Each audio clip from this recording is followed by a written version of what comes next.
A Chinese underwater archaeology team made a remarkable discovery in the South China Sea. The sunken remains of an 800-year-old merchant ship, Nanhai No. 1, filled with over 300,000 artifacts and treasures. The find was hailed as one of the most significant maritime discoveries in history, providing valuable insights into the ancient maritime Silk Road trade and China's maritime history. The Maritime Silk Road, dating back to the 13th century, was a significant trade route in global commerce due to the high demand for Chinese silk and porcelain from Europe and India. However, navigation technology was far less advanced, and many merchant ships faced the risk of sinking due to weather disasters or navigation limitations. The Rheinberg merchant ship was one such vessel that sank, loaded with valuable treasures such as silver, tin ingots, and Chinese porcelain. Despite their value, the ownership of the ship became the subject of a dispute between a Chinese company and a British company, as China's ocean salvage technology was then backward, necessitating collaboration with the British company for salvage operations. In August 1987, the British Ocean Survey Company entered into a cooperation agreement with China for the salvage of sunken merchant ships, as China had no relevant experience in the field at the time. British companies took on most of the work, and China provided reasonable compensation. During the 9-month-long collaboration, the Rheinberg merchant ship was salvaged, and the British company retrieved over 1,000 precious porcelain artifacts. However, the British claimed that the wreck belonged to the East India Company, entitling them to a share of the treasure's value. The British auctioned the porcelain goods, earning a substantial $20 million and gaining the title of the most successful treasure hunter at the time.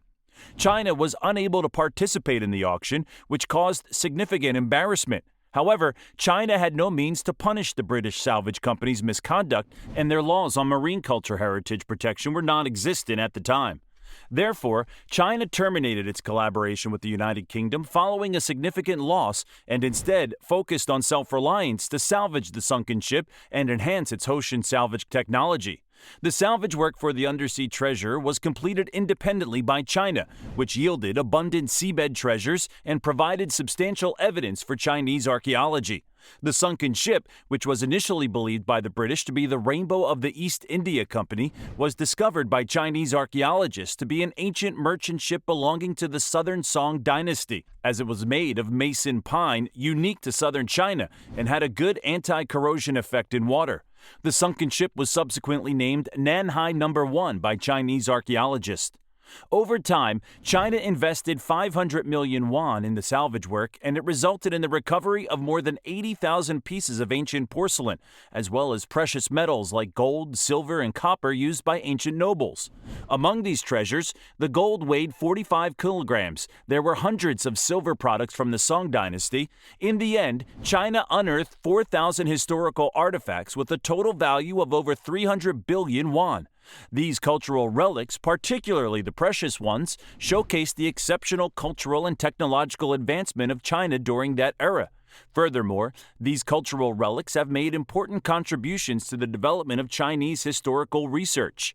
Additionally, the successful salvage of the Nanhai No. 1 is a significant event for China, showcasing the strength of China's early maritime Silk Road trade and management. Despite British claims that the sunken ship is the East India Company's Rainbow merchant ship purchased by British merchants in China, there is no direct evidence supporting their ownership. Therefore, it has been proven to be an ancient merchant ship from China, and the treasures of this sunken ship undoubtedly belonged to China during the Qing dynasty.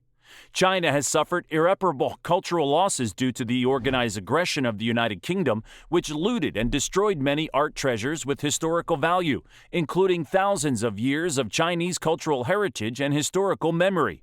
The looted cultural relics have become treasures of museums and private collectors in the UK, causing significant economic and cultural losses to China.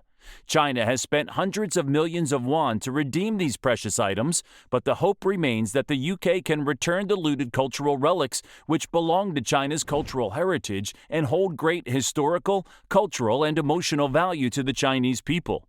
However, handling this matter in a friendly and peaceful manner and returning the cultural relics to China would contribute positively to international cultural exchanges and cultural heritage protection. To develop a strong and cooperative relationship between China and the UK, mutual respect is critical. By working together, China and the UK can establish a more profound understanding of each other's culture, promote economic development, and facilitate trade and investment.